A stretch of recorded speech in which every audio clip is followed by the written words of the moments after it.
आपने इंटरनेट पे से कोई डाइट पढ़ी थी, वो करना शुरू कर दिया है, आप जिम भी जाना शुरू कर दिए, थोड़ा बहुत वज़न जाता है, उसके बाद कुछ नहीं होता। अक्सर इसको हम लोग वाटर वेट बोलते हैं क्योंकि आपके जो फैट सेल्स होते हैं, उसके अंदर वाटर भी स्टोर होता है। कॉर्टिसोल और इंसुलिन ये दोनों अगर आप समझ जाते हैं, तो आपकी बॉडी के अंदर जो फैट मेटाबॉलिज्म का ट्रिगर रहता है, वो चलना शुरू हो जाता है। तो आपको 3 चीज़ें करनी हैं, जो मैं अभी आपको बताऊँगा। बट उससे पहले हम समझ के ले लेते हैं कि इंसुलिन और कॉर्टिसोल का रोल है ही क्या आपके बॉडी के अंदर। तो इंसुलिन आपके बॉडी के अंदर कितने ग्लूकोज की ज़रूरत पड़ेगी, यानी कितने ईंधन की, कितने एनर्जी की ज़रूरत पड़ेगी, ये इंसुलिन सारे की सारी बॉडी के अंदर हर सेल को सिग्नल भेजता है, including your brain which also uses around 40% of your energy.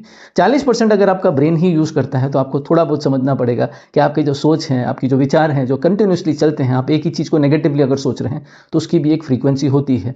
Thoughts की भी एक करेंसी होती है और आपकी बॉडी जो है उस थॉट्स की करेंसी को आपूर्ति करती है। किस तरीके से? अगर आप कंटिन्यूसली नेगेटिवली सोचते हैं, तो आपके बॉडी के अंदर एक दूसरा हार्मोन है जिसको हम लोग बोलते हैं कॉर्टिसोल। ये चिंता का हार्मोन है और इसका काम है डेप्रिवेशन के सिग्नल्स हैं उसको किसी तरीके से कर्ब करना। इसका मतलब होता है अगर दुख आने वाला होगा तो कॉर्टिसोल आपको मदद करेगा। इसी तरीके से कॉर्टिसोल को एक बात जरूर पता है कि हमारी बॉडी है अपनी तरफ से प्रोटीन नहीं स्टोर कर सकती कहीं पर, मतलब हमारे पास ऐसी कोई जगह नहीं है कि जहां पर हम लोग प्रोटीन स्टोर करके रख सके। हाँ, मसल्स हैं but that is not the storing point of your proteins.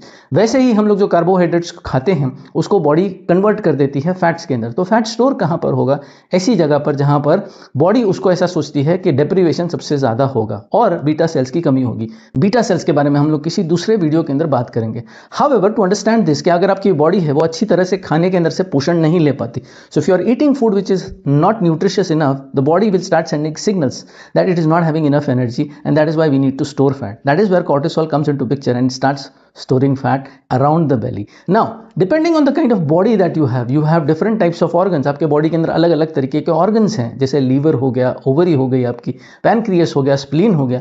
इनका अपना अपना रोल है। जिस तरीके से इनको चिंता के या तनाव के जितने भी सिग्नल्स मिलते हैं, उसी तरीके से ये लोग अपने आसपास फैट स्टोर करना शुरू कर देते हैं। इसीलिए कई लोग होते हैं जो शराब कभी नहीं पीते, फिर भी उनको नॉन अल्कोहलिक फैटी लिवर हो सकता है। कई लोग हैं जो अपनी तरफ से अच्छी डाइट करते हैं, फिर भी उनको पीसीओएस या पीसीओडी हो जाता है। कई लोग हैं जो सब कुछ करते हैं, फिर भी उनकी क्रेविंग है वो जाती नहीं, क्योंकि उनके बॉडी के अंदर जो पैनक्रियस रहता है वो अपनी तरफ से कॉर्टिसोल के सिग्नल्स भेजते रहता है। इसी तरीके से अलग अलग बॉडीज होती हैं। अगर आप समझ जाएं कि आपकी बॉडी किस तरीके की है और आपके बॉडी के अंदर की कौन सी ऑर्गन है जो इन्फ्लेम्ड है या तनाव के सिग्नल्स भेज रही है, तो आपको समझ में आ जाएगा कि मुझे इसके अंदर क्या करना चाहिए। ये ऐसा हमारा शरीर है, बिना कोई क्रूअल एक्सरसाइज किए कि आप रोज जाते हैं, बहुत ज़्यादा दंड बैठक कर रहे हैं, फिर भी कुछ नहीं हो रहा, सारी की सारी डाइट्स आपने पाल ली, सारी डिप्लीशन डाइट्स कर ली, डेप्रीवेशन डाइट्स कर ली, फिर भी आपकी बॉडी अगर किसी भी तरीके से शरीर के अंदर की चर्बी नहीं निकाल पा रही, फिर भी अगर आपको सोने में तकलीफ होती है, आपको बैठने में तकलीफ होती है, जोड़ों में दर्द होता है, तो इसका मतलब ये होता है आप कहीं कुछ गलत कर रहे हैं। और अगर उस चीज़ को अगर आपको सही करना है, तो आपको छोटी चीज़ें समझनी पड़ेंगी अपने शरीर के बारे में, न्यूट्रिशन के बारे में, यानी पोषण के बारे में। ये रही वो 3 बातें जो आपको ध्यान में रखनी है। सबसे पहली, आप जब सुबह सोकर उठते हैं तो उसके बाद आपकी बॉडी है वो हाई हार्मोनल परफॉर्मेंस पे रहती है। इसका मतलब होता है आपकी बॉडी एक्टिव स्टेट में रहती है और पहले के 2 से 4 घंटे हैं, उस वक्त आप अपनी बॉडी को कभी भी डिसीजन फटीग में नहीं ला सकते। डिसीजन फटीग कहाँ से आता है? आप जब सब सोकर उठते हैं और उसके पहले फ़ोन उठाने लग जाते हैं, कोई पेपर ले लेते हैं, टीवी चालू कर लेते हैं, उस पर से कोई नेगेटिव न्यूज़ आता है, तो आप उससे आपके बॉडी के अंदर इमोशनल इम्बैलेंस शुरू हो जाता है। ऐसे केसेस के अंदर कई बार बॉडी अपनी तरफ से ही ये इंडिकेशन देती है कि डेप्रिवेशन हो सकता है, डेफिसिट हो सकता है। तो या तो सुबह आप जल्दी उठ जाइए ताकि आपको कोई स्ट्रेस ना रहे। तो सुबह सोकर उठने के बाद सबसे पहले तो या तो आप आंख बंद कर कोई मेडिटेशन कर सकते हैं, पानी पी सकते हैं, हल्का सा पानी पी लीजिए। उसके अंदर ज़रूरी नहीं है आप कोई पाउडर वगैरह डालेंगे और उसको पी लेंगे। तो हल्का सा पानी पी लीजिए, थोड़ा सा, बहुत सारा नहीं कि 1 डेढ़ 2 3 लीटर पी लिए, ऐसा मत कीजिए। थोड़ा सा पानी पी लीजिए, गुनगुना गर्म भी बहुत अच्छा होगा, नॉर्मल पानी भी ठीक रहेगा।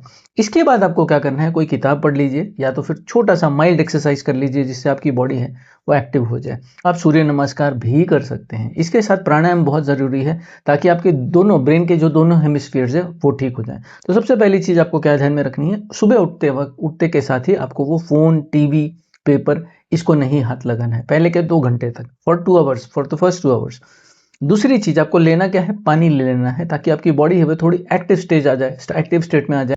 तीसरी चीज है कोई ना कोई वर्कआउट कीजिए, ठीक है, वर्कआउट करने लग जाइए। कोई भी वर्कआउट, आप सूर्य नमस्कार कर सकते हैं और प्राणायाम कर सकते हैं। ये 3 चीज कर ली। इसके बाद क्या नहीं करना है, क्या नहीं करने के अंदर क्या आता है, आप सुबह उठने के बाद अगर आपको सबसे पहली आदत है चाय और बिस्कुट खाना, चाय और मरी बिस्किट खाना, या चाय के साथ में कुछ खागरा खाना, ऐसा कुछ खाना, then we are not going anywhere. आपको कोई फायदा नहीं होने वाला, क्योंकि आपने पहले ही जब दिन की शुरुआत थी तब आप अपनी गाड़ी लेकर निकले थे और चुपचाप से अपने अपने गाड़ी का टायर पंचर कर दिया है। तो पंचर गाड़ी कितनी देर तक चल जाएगी अगर आप पूरे दिन भर भी चलाना चाहेंगे तो?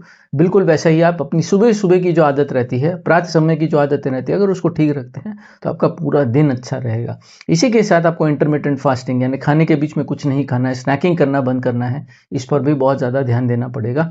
But we will talk about all of these in the next few videos. हम आगे के जो वीडियोस होंगे इसके बारे में ज़रूर बात करेंगे, ताकि आपकी बॉडी है जो फैट मेटाबॉलिज्म का ट्रिगर रहता है कि बस ट्रिगर के ऊपर हम लोग चल दिए, एक बार दिन का 10% कर लिया, 10% करते करते हम लोग बॉडी को उस जगह पर लेकर आते हैं जहाँ पर बॉडी 40, 50, 60% पे जाती है। And then you don't have to worry, आपको कुछ ध्यान नहीं रखना पड़ता कि मेरी बॉडी के अंदर फैट किस तरीके से स्टोर हो रहा है।